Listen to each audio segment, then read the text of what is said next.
Teman-temanku, Shalom, berjumpa lagi di dalam YouTube channel Tanya Aja Pasti Ku Jawab. Berikut ini kita akan menyaksikan sebuah diskusi agama, yaitu diskusi antara Islam dan Kristen. Dan di dalam diskusi ini ada suatu pembicaraan bahwa ada kitab yang nyontek. Artinya jika ada kitab yang nyontek, berarti ada kitab yang asli dan ada kitab yang palsu. Nah, seperti apa jalannya diskusi ini dan mana sebenarnya kitab yang palsu ataupun nyontek? Saksikan video ini dari awal sampai akhir dan semoga memberikan pencerahan ya.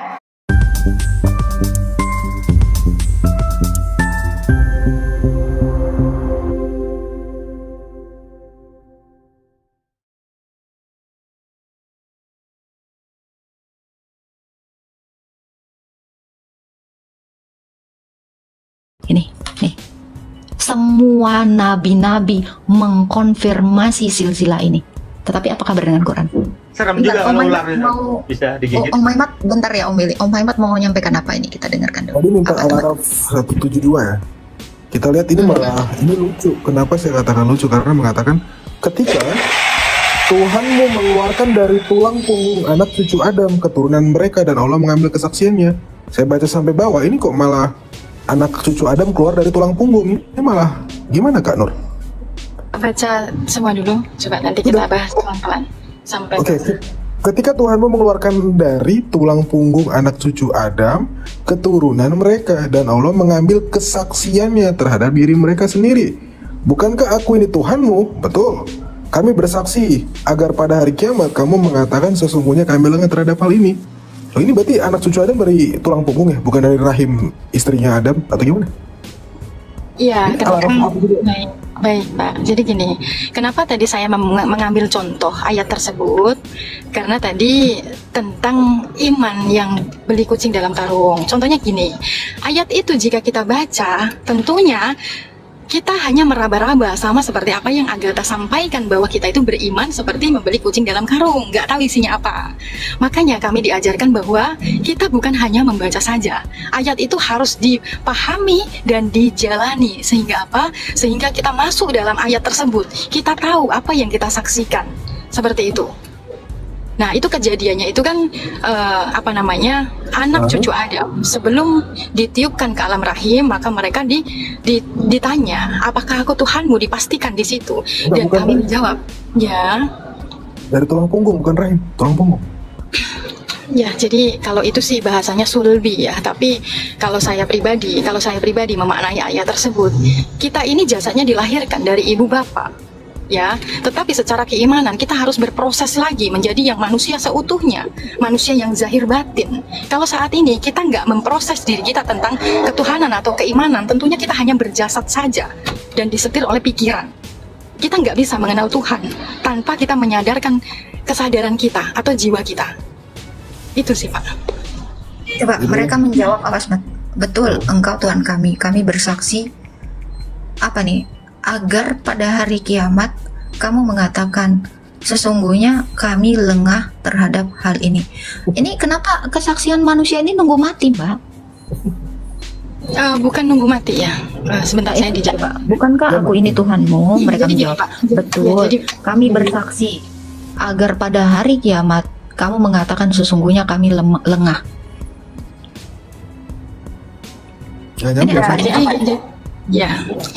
Jadi itu kan tentang persaksian ya, tentang menyaksikan Tuhan. Kalau di ayat tersebut mengatakan bahwa kita ini sudah pernah menyaksikan Tuhan, sudah jelas ayat itu. Tetapi tanya pada diri kita, kok aku saat ini tidak bisa menyaksikan Tuhan? Kok tidak bisa menyaksikan? Menyaksikan ini kan melihat ini kan harus tahu, harus ada bendanya atau harus ada wujudnya, barulah dikatakan melihat. Mengenal, tahu kan gitu ya Bu ya. Makanya di saat sampai hari akhir kita tidak bisa menyaksikan Tuhan, ya tentunya disitulah ada pertanggungjawaban kan gitu. Makanya untuk mengenal Tuhan saat ini yang ditanyakan Agatha tadi menarik. Mengenal Tuhan itu diri kita itu yang harus mempersiapkan diri kita, menyadarkan diri kita sehingga apa? Al-Araf 172 itu nyata. Bukan lagi beriman kepada kucing dalam karung. Oke, nyatanya gimana Kak? Nyatanya adalah ketika kalau Tuhan Allah ini wujud, bentar, ini saya baca ya. Ketika Tuhanmu mengeluarkan, ini wahyu Allah ya? Itu adalah petunjuk ya, itu adalah pesan. Tunggu ya. Ketika Tuhanmu, ini perkataan Allah atau perkataan siapa ini? Loh, Allah punya Tuhan. Ketika Tuhanmu mengeluarkan dari tulang punggung anak cucu Adam. Kalau ini adalah perkataan Allah, harusnya ketika aku mengeluarkan dari tulang punggung anak cucu Adam, keturunan mereka. Ini Allah mengambil kesaksiannya. Allah yang mengambil kesaksian. Gimana nih? Bahasanya dia, Allah mengambil kesaksiannya. Kesaksian siapa? Dari Tuhannya atau gimana nih? Terhadap diri mereka sendiri. Allah mengambil kesaksian manusia. Iya. Oke. Kesaksian kita. Sebelum Jadi kita apa kesaksian manusia itu? Apa kesaksian manusia itu? Nah, ini Allah lagi ya. Seraya berfirman. Allah yang berfirman. Bukankah aku Tuhanmu? Allah ini nanya ya. Oh, Allah ini nanyain orang anak-anak cucu Adam. Ya, dan dia nanya kepada manusia, bukankah aku Tuhanmu? Mereka menjawab, betul, kami bersaksi. Lalu dikatakan, agar pada hari kiamat kamu mengatakan, sungguh kami lengah terhadap hal ini. Hal ini apa? Tuhanmu ini. Ini makro buka ya.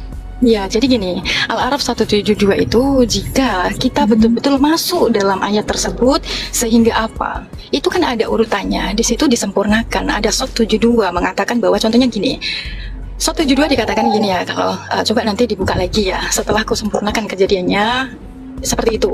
Nah, itu bagi orang-orang yang betul-betul sudah menyerahkan semuanya, seolah-olah ini itu bukan milikku. Nah, disitulah terjadinya apa? Mereka tahu apa yang dihembuskan dalam dirinya, apa yang disaksikan. Pertanyaan man robuka, siapa Tuhanmu, itu bukan lagi Allah, bukan lagi nama yang dijawab, tetapi sang pemilik nama. Disitulah sempurna imannya, disitulah sempurna rukun Islamnya. Di situ Bu, untuk tentang ketuhanan, untuk tentang iman. Aku belum ngerti sempurnanya gimana. Jadi begini, itu iman ini kan untuk diri kita, bukan untuk Quran kan? Untuk diri kita. Ya, Quran kita baca. Itu untuk diri kita. Kita mengatakan diri kita beriman. Benar nggak kita beriman dengan siapa kan gitu? Makanya Quran itu kakak beriman kepada siapa? Nah, ini balik lagi ke yang tadi saya katakan. Kakak beriman kepada siapa? Kakak udah kenal Allah itu seperti apa? Ini kan balik lagi ke sana.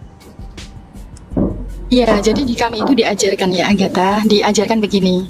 Kita itu harus menjadi orang yang beriman. Nah, bagaimana cara kita beriman? Tentunya kita harus betul-betul memperbaiki diri kita atau menyadarkan diri kita tentang ilahi atau Al-A'raf 172. Dengan cara apa sih? Berarti kita itu harus menjadi manusia yang bermanfaat bagi manusia lain. Apa yang kakak sadari dari Anda beriman kepada Allah? Apa yang kakak sadari dari iman kepada Allah? Ya, diri saya ini sendiri. Saya menyadari. Seperti itu. Apa yang Anda sadari? Sebentar ini sempit jalannya, bentar ya. Hati-hati Kak.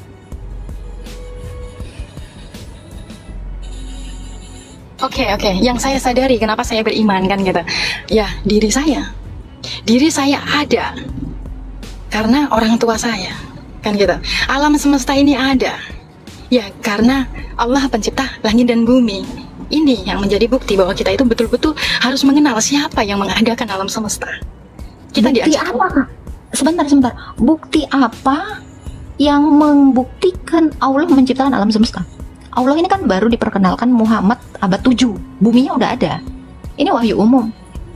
Semua ilah di dalam dunia ini semua mengaku Allah mereka yang menciptakan langit dan bumi. Itu bukan bukti Kak, ini wahyu umum. Semua buktinya ilah di dunia ini. Aku nggak mau bawa alam semesta diriku ya. Sebentar Kak, ini gini ya. Kalau wahyu umum seperti ini, Kak, saya juga bisa bilang Kak, saya yang menciptakan langit dan bumi ini. Tapi itu nggak bisa saya buktikan, karena emang udah ada. Secara logika, pasti ada zat yang lebih maha kuasa dari diri saya yang menciptakan alam semesta ini. Tapi yang mana ini? Karena semua ilah itu mengaku bahwa mereka adalah sang pencipta. Buddha mengaku, dewa-dewa orang Hindu mengaku mereka sebagai penciptanya. Tuhan Yesus saya juga demikian. Allah Tritunggal itu adalah sang pencipta. Bahkan Allah Tritunggal saya menjelaskan sangat spesifik bahwa bumi yang dia ciptakan ini bentuknya bulat. Ya saya berapa itu Mamat? Sementara Allah mengatakan bumi ini datar. Lebih percaya mana kakak? Yang menciptakan bumi ini bulat atau datar? Ya, saya akan kembali pertanyaan tadi ya. Buktinya apa kan gitu ya? Mungkin secara simpel, ya buktinya apa? Ya buktinya ya orang tuaku dan diriku kan gitu. Ini bukti nyata. Bukti, kalau mau bukti, ya ini buktinya. Kalau nggak ada diri kita, apakah kita bisa membuktikan bahwa kita adalah manusia? Tidak bisa. Sebelum ada orang tua kakak, Pontius Pilatus itu di abad 1 itu udah ada kak. Pontius Pilatus itu punya bapak, punya mama, gitu loh kak. Kalau kakak mengatakan kakak ada karena orang tua kakak itu bukti adalah Allah, kak ketawa semua orang di dunia ini pak. Ateis juga ngaku. Iya, orang tua kan saya keturunan kan. Sepakat nggak kalau orang tua kita itu keturunannya sampai ke bentar kak. Ateis yang nggak punya Tuhan juga dia percaya kak bahwa dia ada karena bapak ibunya kak. Ini logika dasar. Ini nggak membuktikan Allah itu ada. Dengan adanya bapak ibumu nggak membuktikan. Ateis sana juga percaya. Ini terlalu apa ya kalau kata saya? Jadi kan gini, kenapa saya mengatakan orang tua yang lebih dekat? Karena orang tua itu punya keturunan sampai kepada Adam, manusia pertama. Nah itu kan keturunan baik. Ya, baik. ini dimaksud kalau memang ini buktiin ya, kakak harus buktiin ya. Allah ini adalah yang menciptakan Adam dan Hawa ya. Tunjukkan sama saya silsilah dari Adam sampai kepada nabimu. Oh, itu saya nggak bisa. Makanya tadi saya jawab simpelnya adalah ya. Kenapa tidak bisa? Silsilah itu diterterakan dalam Quran. Mana Quran saya? Karena memang dia tidak tahu. Tetapi saya bisa buktikan di sini. Silsilah sampai ke Adam, sampai ke Yesus. Ini saya bisa tunjukkan. Ini Alkitab saya. Kenapa? Karena memang di sini tertulis. Boleh, nggak apa-apa. Silsilah sampai. Nah, kan ini cara membuktikan itu seperti itu. Kalau memang dia tahu, harusnya ada di dalam Quran silsilah nabimu itu sampai kepada Adam. Saya nggak melihat ada silsilah, tetapi di sini bisa saya buktikan. Di dalam Injil Matius silsilah itu jelas. Di dalam Kejadian 5 silsilah itu jelas. Terlalu akurat Tuhan saya. Dia bahkan tahu Adam, siapa anak Adam, siapa anaknya lagi dari Adam itu, cucunya Adam, sampai kepada nabi-nabi. Ini terlalu tahu Tuhan saya. Saya bingungnya gini loh kak. Bahkan istrinya Adam, Allah pun tidak terterakan. Nggak usah ngomongin silsilah, istrinya Adam aja dulu kak. Itu nggak ada di Quran. Jadi jadi Agatha itu pengetahuan itu pun dari Bible ya, dari kitab tadi ya Agatha. Semua orang pasti nyontek ini. Oke. Jadi apakah gini Agatha? Karena bukan membandingkan ya, ini sharing aja. Karena di Islam juga sama ya, yang diajarkan bahwa kalau kita hanya membaca saja lalu kita yakini, kita nggak tahu kebenarannya, maka itu sama saja membeli kucing dalam karung. Itu memang tidak diperbolehkan. Karena apa? Ini tervalidasi nabi-nabi. Musa ya, Musa sampai ke Abraham, sampai ke Ayub, sampai ke Yakub, sampai ke Yohanes, sampai ke Yesus. Ini tervalidasi. Semua nabi memvalidasi. Bayangin nih, dari Adam sampai ke Nuh, sampai ke Abraham, sampai ke Israel, sampai kepada Yohanes. Ini semua nabi, nggak ada yang bertentangan dengan ini. Ini. Semua nabi-nabi mengkonfirmasi silsilah ini. Tetapi apa kabar dengan Quran? Apa yang dikatakan Quran? Bukakan dulu itu keturunannya itu yang biasa dibawa Bang Meta itu. Siapa? Duluan Adam sama duluan Musa dengan Daud. Oke. Ini kocak loh kak. Ini kocak asli. Kalau memang Allah itu adalah pencipta, ya dia tahu silsilahnya. Duluan mana Musa dengan Daud? Kak, menurut kakak, Kak Nur. Ini penting sekali ya. Duluan mana Kak Musa dengan Daud Kak? Oh, saya kurang paham itu, kurang paham. Itu di surah berapa tak gue lupa, sorry. Aduh. Mungkin bisa dijelaskan saya coba Prof, surah berapa Prof? Lupa saya. Nah ini ya. Nih, makanya saya bilang kalau kakak mau mengatakan silsilah ya, nih di dalam Quranmu sendiri kak, itu dikatakan Daud dulu baru Musa. Orang Israel sana kak yang ada, gimana Prof? Ini ketemu. 6 ayat 84. Nah ini, Oke. Boleh saya pesan sedikit ya. Soalnya saya pernah ditanya juga. Saya ada teman juga Kristen. Saya pernah naik gitu.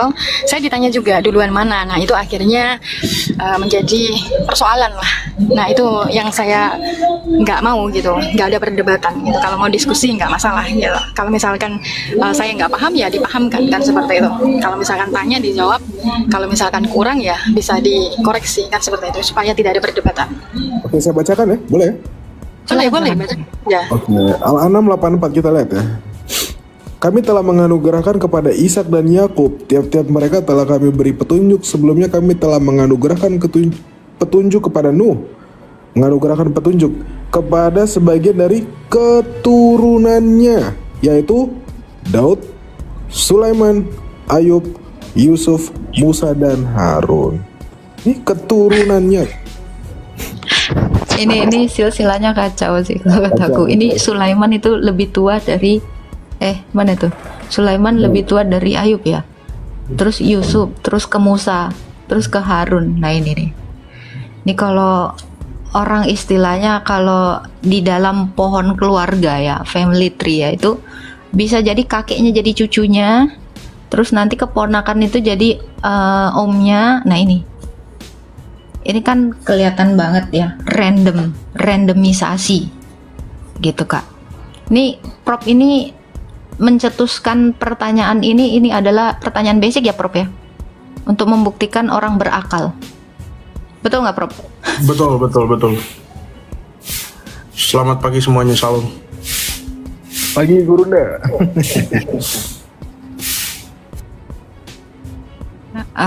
Itu ya. Jadi kalau kita mau mengecek bahwa Allah itu adalah pencipta kita, harusnya dia tahu duluan Musa atau Daud. Kenapa malah kayak tadi itu acak-acakan Kak, kalau ngomongin silsilah gitu Kak. Gimana Kak Nur? Gue tertarik tak yang mau bumi dulu gimana? Boleh nggak? Atau lanjutin narasi lo yang tadi? Ya, boleh dilanjut dulu ya. Boleh saya bertanya sedikit sebelum dilanjut gini ya.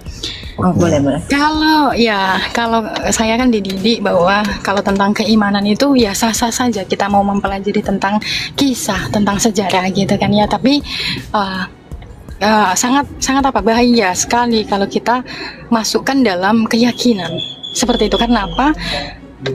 Yang pertama, kita tidak lahir di zamannya. Yang kedua, zaman ini semakin berbeda kehidupan ini, tetapi tentang ketuhanan atau tentang keimanan mulai dari zamannya Adam sampai zamannya kita itu masih sama. Allah itu Oke. Saya tunjukin dalil Kak ya. Ini dari Alkitab dulu ya, boleh ya? Boleh silakan. Oke. Di Alkitab kami, dia yang bertata di atas bulatan bumi. Jelas Kak ya? Oke. Tapi ketika saya buka surah Al-Kahf ya, Kahf di ayat 47, saya menarik nih, menemukan di abad ke-7 Allah memperkenalkan dirinya dan memperkenalkan hal yang baru. Apa itu? Kita lihat. Di surah Al-Kahf ayat 47 dikatakan apa? Dan ingatlah akan hari yang ketika kami perjalankan gunung, kamu akan dapat melihat bumi itu datar. Makanya saya bingung untuk menyamakan Allah Allah di kami dengan Allah Islam itu tidak sama. Karena apa? Allah kami memperkenalkan bahwa bumi itu bulat. Tapi ketika Islam datang di abad 7, dia mengatakan bumi itu datar. Nah itu dia, ini salah satunya Kak. Silakan tak? Gitu. Ada yang mau disampaikan Prof?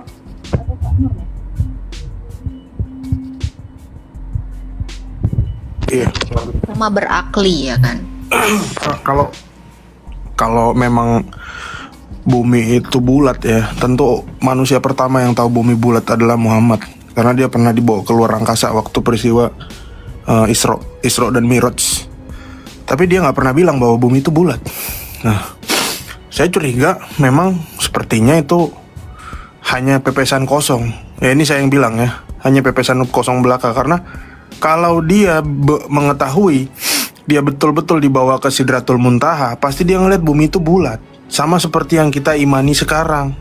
Kenapa kita tahu? Bukan hanya gara-gara kita nonton TV, karena kita juga udah pernah naik pesawat. Kan gitu. Ternyata Nabi Muhammad gak pernah bilang seperti itu. Jadi saya curiga memang, tadi katanya Kak siapa? Kak Nur kan, Allah tidak bisa dipisahkan dengan Nabi Muhammad, tidak terpisahkan. Ya betul, karena sepertinya Allah ini memang adalah Nabi Muhammad itu sendiri. Makanya dia nggak tahu bumi itu bulat, gitu. Saya tidak mengatakan bahwa tidak terpisah oleh Nabi Muhammad ya. Bukti nyata adalah rukun Islam saja. Di situ syahadat secara syariat. Lalu syahadat secara hakikat, kan gitu, secara yang ketuhanan itu sendiri. Nah, itu juga sama. Yang dimaksud Muhammad dalam Quran ini betul-betul harus dipahami. Kalau kita membaca Muhammad dalam Quran, langsung kita larinya yang bin Abdillah, maka itu nanti akan rancu untuk keimanan kita. Seperti itu, Pak. Jadi betul-betul harus hati-hati juga membahas tentang Muhammad. Saya tertarik tadi kakak mengatakan tentang Isra Miraj ya. Itu menurut kakak Isra Miraj itu peristiwa yang betul terjadi atau hanyalah sebuah mimpi, Kak? Yang saya mau tanya gini, Prof. Isra Miraj itu bahasa saja kan? Semuanya itu kan tentang kesadaran. Bentar. Ini saya tadi masih bilang yang tadi ya, Prof ya. Saya nanggepin Prof. Prof, saya tanya, iya saya ini udah naik pesawat belum, Prof? Belum ada pesawat dong. Kalau Yesaya aja belum naik pesawat, dia sudah mengatakan dalam kitabnya tadi ya, bahwa bumi itu bulat. Allah bertahta dalam bulatan bumi itu. Berarti ini Allah ini benar-benar tahu bahwa bumi itu bulat, betul dong? Iya dong. Iya. Harusnya. Iya. Nah itu sementara Baginda udah pernah Isra Mi'raj. Kenapa tidak ada narasi mengatakan bumi bulat? Malah ayat tadi ya. Coba itu, Maimat baca. Yang mana, Al-Qaf atau apa? Ya justru saya ingin bertanya ke Kak Nurilahi ya. Saya cuma mau nanya, peristiwa Isra Miraj itu peristiwa yang terjadi secara nyata atau mimpi, Kak? Menurut Kak Nurilahi, setahu kakak lah. Nyata. Saya tunjukkan ya. Sebentar dulu. Ada dasarnya dulu. Jadi gini, kenapa saya mengatakan itu nyata? Karena itu tentang keimanan. Jadi gini, apa sih yang dimaksud Isra Mi'raj? Nah itu juga harus dipahami. Bukan berarti dia langsung terbang ke langit ketujuh, bukan. Itu simbolis, itu kiasan. Makna dari Isra Mi'raj itu adalah tentang kesadaran diri manusia, tentang ilahiyahnya, tentang Tuhannya. Seperti itu. Saya tunjukkan Kak ya. Itu tadi udah bener, Kak Nurnya udah bener itu, Maimat. Lagi-lagi iman. Ya percaya aja. Percaya. Itu tadi, itu bener statementnya Kak Nur, aku suka tuh. Ya lagi-lagi iman, ya hanya percaya aja. Dipercaya gitu ya. Tapi mau bener atau enggak ya, percaya aja dulu kan gitu. Iya. Tapi saya juga 20 detik ya. Saya cuma ingin menunjukkan bahwa sebetulnya di dalam hadis dikatakan, dan kami tidak menjadikan mimpi-mimpi yang telah kami perlihatkan kepadamu melainkan sebagai ujian bagi manusia. Betul ya? QS Al-Isra 60. Itulah mimpi yang nyata diperlihatkan kepada Nabi. Nah, jadi sebetulnya itu bukan peristiwa yang terjadi, tapi ini sebuah mimpi, Kak. Gitu aja sih yang ingin saya tunjukkan gitu. Maaf, Pak. Gimana tadi Pak bahasanya? Gimana? Ya. Kita lihat ya. Dan kami tidak menjadikan mimpi yang telah kami perlihatkan kepadamu melainkan sebagai ujian manusia. Ini kata-kata ini terdapat dalam QS Al-Isra 60. Itulah mimpi yang nyata yang diperlihatkan kepada Nabi Muhammad. Nah, sebetulnya peristiwanya itu mimpi. Itu aja Kak simpelnya. Puji Tuhan, kita sudah menyaksikan satu diskusi agama yang sangat luar biasa. Agatha sudah menjelaskan dengan begitu detail, dengan begitu luar biasa, yang seharusnya telah membuka wawasan, telah membuka pengertian, sehingga setiap kita tidak salah di dalam mengetahui manakah kitab yang asli dan manakah kitab yang palsu. Teman-temanku, mengapa Alkitabnya orang Kristen itu adalah Alkitab yang asli? Dia dikatakan asli oleh karena apa yang tertulis di dalamnya merupakan sesuatu fakta, mulai dari kejadian yang mengawali akan penciptaan, akan adanya segala sesuatu yang ada di alam semesta ini, sampai wahyu di mana dunia ini akan berakhir dan Tuhan Yesus datang dari surga untuk membawa orang percaya ke surga, dan terjadilah bumi yang baru dan juga langit yang baru. Yang kedua, di dalam firman Tuhan dikatakan bahwa di dalam 2 Timotius 3 ayat 16 bahwa firman itu diilhamkan Allah sendiri. Jadi firman yang tertulis di dalam Alkitab mulai dari Kejadian sampai Wahyu itu diwahyukan Allah kepada para nabi di dalam Perjanjian Lama dan juga kepada para rasul di Perjanjian Baru untuk dituliskan. Dan firman Allah itu sesungguhnya adalah firman yang hidup. Jadi ada firman yang hidup yaitu Tuhan Yesus Kristus. Dikatakan firman yang menjadi manusia, dan firman yang diilhamkan Allah itulah kitab suci yang tertulis. Jadi teman-temanku, belajarlah akan firman yang diilhamkan Allah dan juga percayalah kepada firman yang hidup yang sudah menjelma menjadi manusia, karena dialah perantara manusia yang bisa membawa manusia mendapatkan hidup yang kekal, yang tentunya bukan di dunia, karena dunia ini bukan tempat yang kekal. Tempat yang kekal itu hanya ada di surga. Tuhan Yesus memberkati.